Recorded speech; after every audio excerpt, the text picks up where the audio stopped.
Well met, fellow adventurer. Michael from the game board here, and today we have a very unique opportunity in store for you.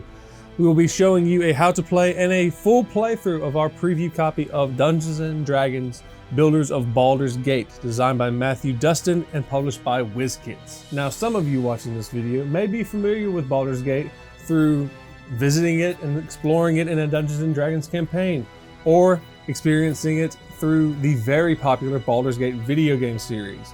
And while that lore is nice to know for the little bit of references and Easter eggs within the game, the lore is not necessary to know how to play this game.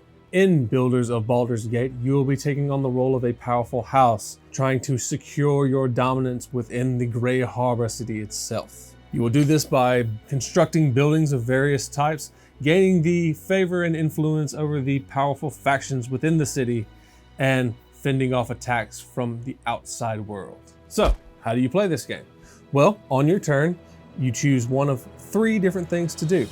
Build a building, send your worker, or collect income. Afterwards, play passes to the next player, and so on and so forth until the end of the game. So let's go over building. After all, it is rather important. It is in the name of the game. If you wish to build a building, choose one of the building cards in your hand and pay its cost in gold, and choose an empty lot available to build it in. The building cards you have at your disposal come in 4 different flavors: Trade Hall, Manor, Market, and Inn. But once you choose to build this building and choose a lot to place it in, any other building either owned by yourself or another player connected to that building by a solid straight line gains some sort of benefit. Maybe coin, maybe supplies, favor, another building card.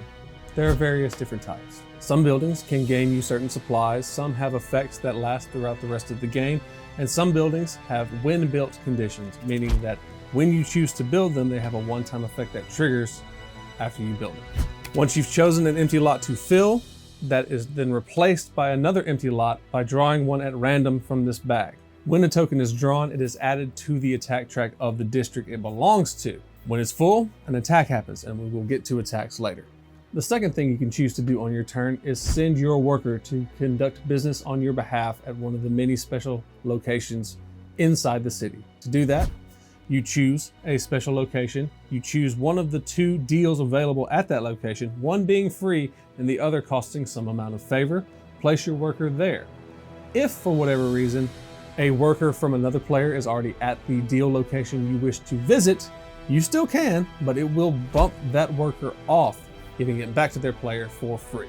Each of these special locations is very useful in its own way. You can use them to gain supplies that you desperately need. You can use them to build fortifications to help you defend the city. You can also use them to gain the influence of one of the 3 factions available on the board. The third thing you can choose to do on your turn is get that cheddar, or collect income for the more highbrow among you.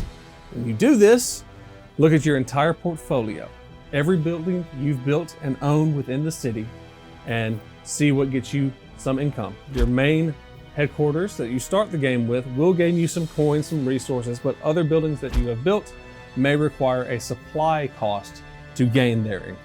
Play passes like this around the table, player to player, constructing buildings, gaining influence with the factions, building defenses to protect the city. But as you build different buildings and new lots come out of the bag, eventually one of these districts will fill up. And when that happens, it inevitably is attacked. And it isn't called the City of Blood for nothing. Check the district that is being attacked and evaluate the total fortifications built within that city, and also check to see who has built these fortifications. If the total value of the fortifications meets or exceeds the attack value, then the defense holds strong. If it doesn't, the district is overrun by, let's say, alien squid monsters. If the defenses hold strong and the attack is thwarted, anyone who contributed fortifications to the defense of that district will gain prestige equal to the value of the attack that occurred. If you contributed the most amount of fortifications, you get double that.